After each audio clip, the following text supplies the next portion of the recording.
Wordly Wise, 4 Lesson 4, One Step at a Time. Courage. That's all Su Cheng-chan had to fight her battles, but it was enough. Her troubles began when she was young. She was an active child who liked nothing better than to run outside and play with the other children in the village in China where she was born. But at the age of 4, she contracted polio, a childhood disease that was once common but is now rare. Polio causes paralysis, and the muscles in Su Cheng-chan's legs slowly wasted away until she could no longer run or even walk. The doctors were pessimistic about her chances of living more than a year or two, but they did not know her. With courage came determination, and Su Cheng was determined to walk again. For 3 years, Su Cheng-chan lay helplessly in bed. But one day she surprised her mother. Su Cheng-chan asked her mother to set up some chairs in 2 parallel lines, their backs facing each other. She then forced herself out of bed, and with great difficulty she made her way between the chairs, using their backs as support. She did this repeatedly to develop her limbs. Her body ached from her many falls. At that time, China was at war with Japan. Su Cheng-chan's father was serving in the army, unable to see his family. He cherished his daughter, though. It saddened him that he could not give her the comfort and support she needed. When the war ended, he finally returned home. Imagine how astounded he was to see Su Cheng-chan walk up to him and welcome him.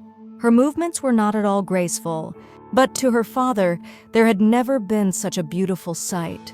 Su Cheng-chan had always been an intelligent child. She was eager to go to school. But in those days in China, education was not freely available and her parents had only a modest income. Su Cheng-chan was 8 years old before they saved enough money for her to attend the American school in Shanghai. There she learned to speak English. She also began a lifelong study of Asian history and culture. In 1948, at the end of Su Cheng-chan's first year in school, China's government became communist. The new government imposed strict rules forbidding contact with foreigners. One result was that the American school was closed. Su Cheng-chan and her parents grew increasingly unhappy. They decided to leave China and settle in Malaysia. Su Cheng-chan spent her teenage years at a Malaysian high school. This was the happiest time of her life. She did very well in school and took piano lessons. Sometimes she gave recitals for visitors. Once, when she walked across the stage, her legs gave way and she collapsed. She heard a voice say, "Aya, someone like you should not expose herself like that." Su Cheng-chan's response was to struggle to her feet, walk to the piano and sit down. She played so beautifully that the audience was moved to tears. After graduating with honors from high school, Su Cheng was awarded scholarships to the University of Hawaii. She later became a professor of history and director of Asian American Studies at the University of California, Santa Barbara. She tackled life vigorously and with enjoyment.